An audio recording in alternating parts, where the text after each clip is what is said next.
because he looks so busy. I have to admit, Mark Carney has looked really busy this summer. He's been flying off to Europe to sign declarations of intent that actually mean absolutely nothing. They're added to the 40,000 who lost their jobs the month before that. 100,000 Canadians lost their jobs this summer alone, having to go home to their families, their little kids, and sit around the dinner table saying they don't know how they're going to pay rent or groceries. They might have to move out of their home and find a smaller place. And this is a terrible time for them, especially our youth. Think of our youth who are already going through hell. Their housing costs had doubled during the time the Liberals have been in power. Food prices were unaffordable. Their streets were in danger. And now they wake up and find out they don't even have a job. And to add insult to injury, while we lost 105,000 jobs over the summer, there's 106,000 temporary foreign workers filling those jobs. Mark Carney is on track to let in a record number of temporary foreign workers this year, because he says the corporate lobbyists tell him they want to keep wages low and their profits high. Once again, he sides with the wealthy, liberal corporate lobbyists rather than the hardworking Canadians who want to put in a day's work. And, you know, this compounds the cost of living crisis. Let's compare everything to what Mr. Carney promised. He promised that he was going to make Canada more affordable. Yet food prices are now rising faster than they were when Mr. Carney took office. He promised that he was going to reverse liberal crime policies, and yet 5 months into his term, he's done absolutely nothing, and crime rages out of control. Just yesterday, another horrific attack, this time on First Nations people, by someone who is once again, out on bail because Mark Carney gave himself a summer off instead of reversing the liberal laws. He said he would build at a pace once thought unimaginable because we were in an existential crisis. What has he built? Let's start with housing. He says that one day he will set up an office, and this office is going to do things that will one day mean that houses get built.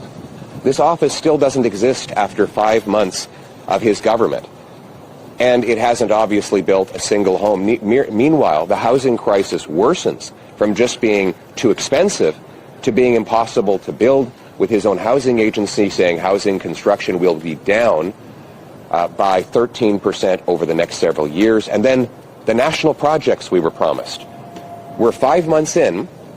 He has not approved a single national project. In fact, he doesn't even have a list of projects he's considering approving.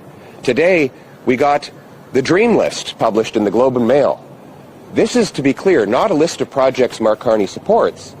It's a list of projects that he wants to potentially consider looking at, and potentially referring to an office that isn't even yet set up, that might one day decide to approve them, and that after that, they might one day begin construction. But so far, absolutely nothing is getting built. And then we have his promise that he would spend less and invest more. Well, spending is up 8%, with most of the new money going to bureaucracy and consultants, while investment is fleeing our country, with a record $63 billion of investment leaving Canada in the 5 months that Mark Carney has been Prime Minister, and our economy is cratering. In fact, after Mr. Carney promised we'd have the best economy in the G7, what do you know? The latest quarterly data, we have the lowest economic growth in the G7. That adds to the second highest unemployment in the G7, the worst housing costs in the G7, and the most household debt in the G7. Those are the results, not the rhetoric. He said today he was going to buy Canada, but in fact he's giving $1 billion loan to buy Chinese-made ships so that our workers don't get that work. He is doing exactly the opposite of what he says. And today he's flip-flopped. After being a passionate advocate for banning gas-powered vehicles, calling for them to be banned by 2030 in his book, Values, which, by the way, was much more aggressive than Trudeau's plan, ban them in 2035, he's finally admitted that the Conservatives were right, just like we were right on the carbon tax. But he's doing a clumsy retreat, saying that he's going to delay this mandate. So now, businesses who would otherwise consider investing in automaking here in Canada will have to put that investment on hold while Mark Carney dithers for another year to try and figure out how he can ban people from putting gas and diesel in their trucks and cars. Mark Carney can't even get his flip-flops right. But this really has been, as I said yesterday, the Seinfeld summer for Mark Carney, a big show about nothing. You know, I think specifically about George Costanza. You remember George Costanza? He was a legend. George Costanza had this great episode where he had this fancy, high-paying job with a corner office, and he didn't do any work, like literally none, but he wanted to look busy. So he would storm up and down the hallways carrying file folders. He would leave the lights on in his car in front of the office building on the weekend, even though he wasn't there. He would yell into the phone, even though no one was on the other end of the line. And they kept paying him because he looked so busy. I have to admit, Mark Carney has looked really busy this summer. He's been flying off to Europe to sign declarations of intent that actually mean absolutely nothing. He's been holding roundtables with other politicians. You've seen politicians patting each other on the back, congratulating themselves on all the excellent meetings they've been holding. There have been letters written to ministers that then get leaked to media and are reported with great fanfare on front pages everywhere. My goodness, he's almost as busy and as useless as George Costanza. It has been a big show about nothing. Nothing is getting done under Mark Carney. Everything is getting worse. The American tariffs, which he promised to get rid of by negotiating a win, they're worse. Housing crisis is worse. Food inflation is worse. Crime is worse.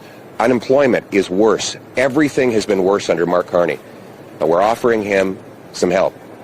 Conservatives are willing to work with any member of any party to turn things around for this country. Our priorities for the fall session are stronger take-home pay with lower taxes and lower inflation, securing our borders by ending out-of-control liberal immigration, securing our streets by locking up violent criminals, and a self-reliant Canada by opening this country up for business with a National Sovereignty Act that will rapidly approve pipelines, mines, LNG plants, export terminals built by the private sector without tax dollars that make money rather than take money. That's how we will make our economy strong, self-reliant, and stand on its own 2 feet. And that is how we will make this a country again where anyone who wants a job can find one. They can get a home, affordable food, meat and potatoes on the table, and a safe neighborhood with a nice Canadian flag hanging from the front porch. That's what we're working for. Let's make it happen. Parliament is coming back in just a few days. What is going to be your strategy to go vis-a-vis Mark Carney? And do you think this honeymoon period with the Liberals is going to last? Well, my strategy is to focus on putting paychecks in Canadians' pockets, putting criminals in jail, slamming the brakes on liberal immigration, getting shovels in the ground, and getting our country back on its feet. And simply pointing out that with Mark Carney, it's been all show business and no real business. He's gotten absolutely nothing done this summer other than shuffle a lot of papers and hold a lot of meetings while Canadians lose their jobs, can't afford food, and are unable to buy homes. And we will be holding him accountable for that. But, you know, we're also going to not just oppose, but propose great ideas to solve these problems so that we can make this a country, once again, where hard work is possible, that it pays off, and everyone can have an affordable, safe future.